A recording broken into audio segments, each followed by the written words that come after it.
Hello and welcome everyone to another edition of Coach's Corner. Zach By sitting down with the head coach of UAlbany's football program, Greg Cattuso. Coach, you guys hit the road again this past week and you go to James Madison, the 12th ranked team in the country. You end up losing that game, but mightily competitive throughout a football game that was tied at halftime. Yeah, we had a chance to really push that thing to the end of the game, and we played hard in the first half, and we turned them over. We followed the game plan. The second half, at the end of the first half, we had the ball with a chance to drive and score, and we didn't. We got the ball back in the first series of the second half and had a chance to put them down.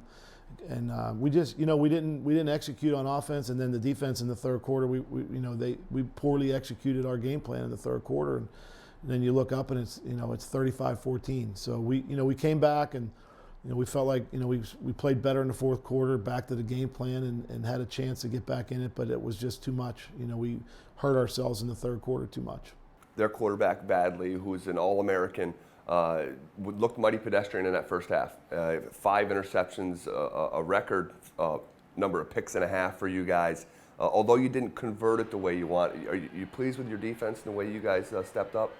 Well, we're doing some things well, and I think the biggest problem we have is they ran for over 200 yards in the third and fourth quarters, in which it's changed the game completely. And our kids, we knew he would throw us the ball. We were confident we could have some interceptions and some knockdowns, not necessarily picks, but at least our plan was to really contest every throw, and we did a good job with that. But the problem is, you can't let someone run on you like that, and we just got out of line. We got out of whack. They went quick. Our inexperience at linebacker really showed. We've got guys that are new. Julian Cox played a good football game, but he had 12 tackles, but he could have had 24 tackles, and it's just about knowing how to line up. And Colin Cooper, and we just from the coaching standpoint, we've got to do a better job of making sure our kids understand where to align and where they fit and things like that, and the kids have to execute it. So I'll take the blame for the mistakes, and we need to do a better job coaching them on how to stop the run. And all that said, that leap puts you in a tough predicament because he's a great runner and a great thrower, and he's a senior, didn't get rattled by the interceptions, and so we got to come back and play better this week. In the past couple weeks and even the preseason, you've said, hey, the inexperience of our team, especially some of those linebackers, we're going to need to be patient with these guys. Is that something that you need to remind yourself after a game like James Madison? Yeah, we were very frustrated. I think all of us were, the kids and the coaches, everybody included. We felt like we had a chance to go in there and win a big game, and we didn't. But I've told the players multiple times, you're not freshmen anymore and you have to learn. But it's an experience thing. When you see every week you see a different style offense, the kids, it's learning experience. It's we've got linebackers other than Neil Morrison. No one's really played much college football, and we're learning. And I told Julian, I think Julian's going to be a great player, and I told him he could be the MVP in this league someday.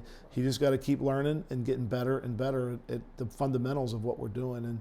And we had a lot of mistakes. It certainly wasn't just the linebackers. I think we were D-line wise we could have played better, and I thought the back end for the most part played pretty well. And they present a lot of problems. They challenge you, and they have great receivers and great runners and all those things. So it was another hard lesson learned, but it's one that we gotta learn from. On the other side of the football, I thought Elliot Krosky was terrific again. Ran very hard for you guys. Yeah, Elliot's coming along, and Elliot's just got to keep maturing and working hard. And it's not easy to be the workhorse, and that's what we're trying to emphasize to him, is that if he wants to be that guy that's going to get the ball 30 times a game, he's got to do all the work that goes involved with it. And he's learning, he's studying tape, he's getting better. We were a little looser with the football, but we're protecting it pretty well. But we're getting better at that position. I think both of those guys have both ran well in the game, and we need to continue that because you need to have two good backs. One of the guys that I asked you about in the preseason, I said, hey, who sticks out to you a little bit? And you said a newcomer was Z Roberson, and this kid was going to be good, and he had a chance to be good. He had a terrific game, I thought, against James Madison. Yeah, he's good. I mean, he's legit. I mean, I'm not sure, everyone's giving Josh is frustrated because he wants the ball more, but everybody's giving him special attention. They're hitting him and they're chasing him, they're doubling him, and Z Roberson has stepped up, and everybody's worried about Brad and Josh right now, and he's a threat, and that's what you need to be a good offense, is you need to have multiple threats. I thought he played a good football game, and I thought, I told the coaches there was one of the fades that he didn't catch. The first one he didn't catch it, and I just said to the coaches on the headphones, I said, this guy's going to make that catch when he gets more experience, and he did. He did it later in the game, and he made the exact same play. So he gets better every day, and it's not an easy sport for freshmen and guys that haven't played. I try to tell people that all the time, and it's not coaches trying to protect their team. It's hard to be a freshman and play this level of football against adults. Yeah, grown men. Yeah, and he's learning, and he's getting better every day. All right, next on the docket is Duquesne. Does this feel like a normal game week for you, or is there an added element being that you were there for so long? Well, it's a normal game week for us. I mean, I talked to the kids on Sunday, and I said, look, we need to win a game here. This isn't about anything other than this is a football game at a high level. They're a very good football team. There's some interesting stories with the coaching staffs, because we all know each other so well, and half those guys have worked with me and coached with me, or I recruited them or something. And so there's that little sidebar. But I mean, this is my 12th year away from Duquesne. I'm not sure any of those players know who I am, and our guys, all we're worried about is trying to get a win. Have you seen them on film, and you see something that you could possibly exploit there? Well, they're a good team. They have maybe one of the best receivers we've seen in the King kid, number 19. He's excellent. I recruited Dylan Beagle when I was at Maryland, and I thought he was good enough to bring him to camp, and he's a heck of a player. There's some people on that football team that we really liked in the recruiting process. We think are good players, and Coach Schmidt and I have been friends for many years. He was my offensive coordinator when I went there in 1992.